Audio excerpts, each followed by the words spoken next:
咱台湾的编舞家林丽珍今年66岁，不受到国家文艺奖肯定。伊有创一个剧团，号做舞歌舞蹈剧团，就是1995年创团的代表作之一。这个作品有真侪民间信仰元素，伊也表示讲，家己伫咧台湾庙会当中得到心灵的平静。30年后，过来做招，也是毋望这世界纷纷扰扰的时阵，通透过这个作品为台湾祈福。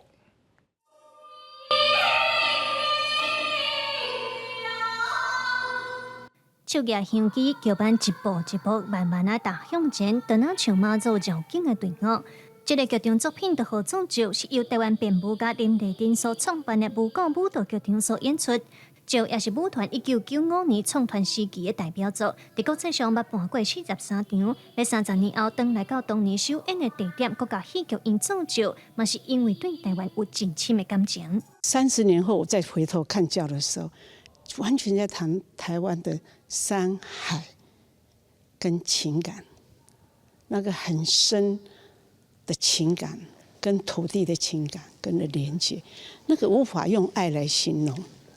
那一种是不可分割的。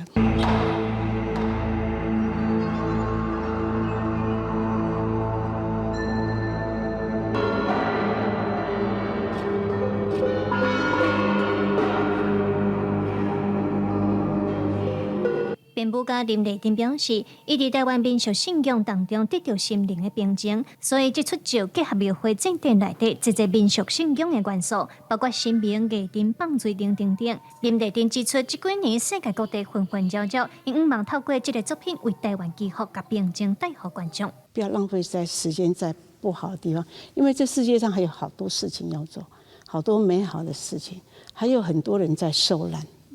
我们更应该关心这一部分。我们能力可做就做，我们能力